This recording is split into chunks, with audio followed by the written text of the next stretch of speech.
Baltimore, which is where he was as a slave, and he was able to work out with his slave owner that he could work on his own, and he had to give his owner part of his wages. Most. And then there got to be a place where they were really at odds when his owner said, no, you have to give me all of your money. Now, you got some money in the bank? Yes.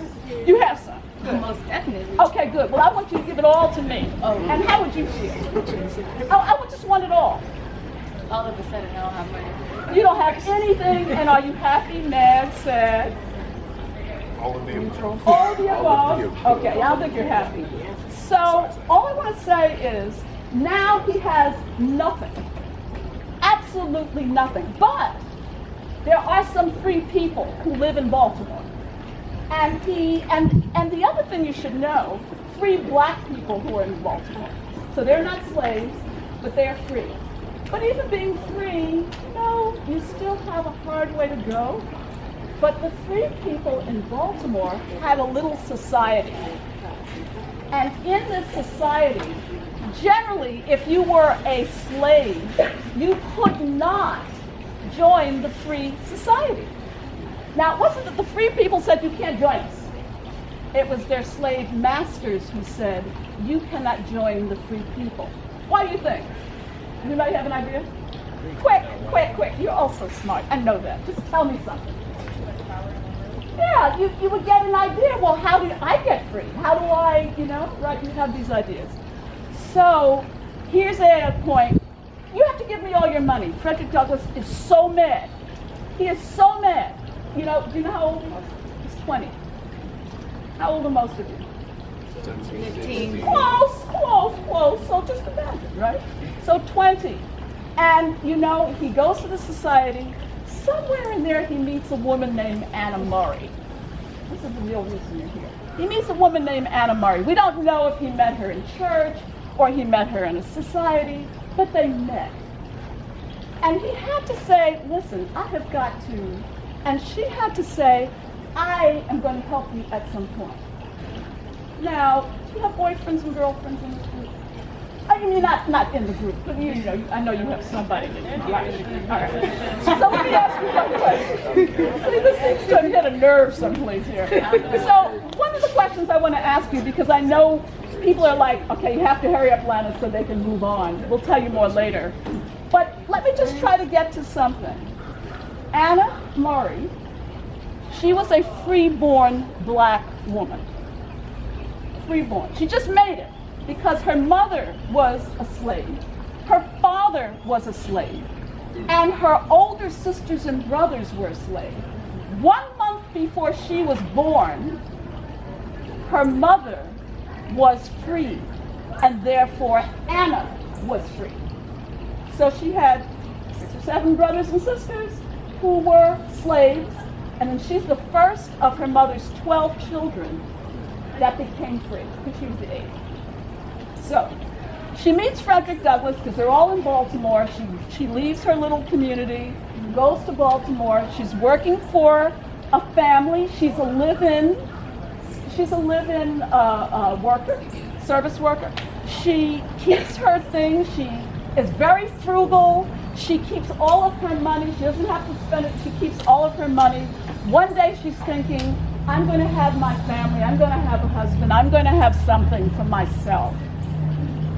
And one day she meets Frederick, or he meets her. And they have a conversation because he now is going to try to run away, to become free. What would happen, do you think, if they got married in Baltimore? She's free and he's a slave. What do you think would happen? They would both be slaves. I can't hear you. They would both be slaves. They would both be slaves, not quite, but you're hitting on something. Someone else, quickly. Here's the thinking, people. Come on, baby. Come on, I know you got it. You got it. Jump man, you're smiling. What are you thinking? You shouldn't have worn that shirt. Sitting in front of me. Okay, if she had married him and they had children, or if they had married, what do you think could happen to him? Huh? Oh, he'd be free, right? No, he would not be free. Thank you for that, but that was a good question. That's a good answer because we don't know yet. Would he be lynched? He wouldn't be lynched, but if this is Frederick Douglass and I was Anna or vice versa, and someone said, listen, you know something? I'm taking you right on back down south into slavery. Now you'll be, right, he could be taken away. She would have no husband. She would not have the father for her children. So he has decided, he can't stay in Baltimore and do this. So he decides to run away. They hatch a plan. They say, okay, this is what I'm going to do. I'm going to pretend to be a sailor, because he's a caulker. You know, a caulker, caulks boats, so a lot of shipping, right? Caulks boats, and he says, I am going to pretend to caulk boats. I'm going to pretend to be a sailor. So that Anna gets this money together, because he has no money, remember. Anna's the only one with money. Anna gets this money together. She pays his fare. How do you get to New York from Baltimore at this time? You have to take a boat and a Train. and Horse. a horse or a stagecoach. You got to go 3 ways to get to New York. It's a lot of traveling. And he has to have some kind of paper too, right? So she gets the organized sailor's uniform for him. He's a big guy. She gets this together. She pays the fare. And he is going to escape trying to be disguised as someone else.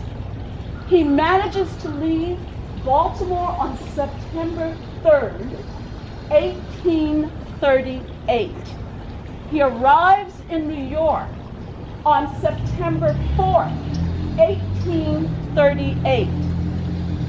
On his way to New York, he passes 2 people who recognize him. But they pretend not to notice. And he makes his way to New York. He gets there. He has no friends. He has no money. He has no food. Nothing. And he sees someone that he knew in Baltimore who said, okay, listen, you cannot pretend to know anybody here. Why? Because there are slave catchers who will take you back. There are slave masters. A lot of people from the South who owned slaves also had houses in New York, even though New York was free. So he couldn't trust anybody. Could he trust the black people in New York?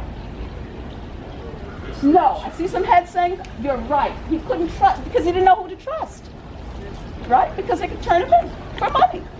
So he finds a guy, he sees him, he says, oh, okay, I know what you need to do. I'm going to take you to this guy named David Ruggles.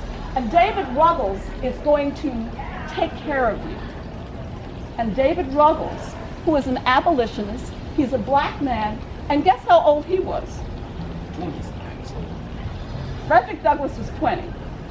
How old are most of you? 17. David Ruggles was 17 years old. David Ruggles was 17 years old. He had the first black library. First in his house. He came from Connecticut. He was free. He said, I am going to make sure I challenge everything. I am going to be that person walking around in New York with a top hat. He looked like a dandy, but he was really, really fierce in terms of making sure that if you ran away from the South as a fugitive, away from working for no wages, that somebody, he was going to harbor you until you could get to safe harbor. And how many people did he manage to keep in his house over time? Yes. Yes. Huh? You said 500? Okay, it's a good guess. Anybody else? 3,000. 3,000? Okay. 100? Okay. To stop? 472. 300,000. Okay. You know, you're really thinking about this. This is what I like. Okay. 500 was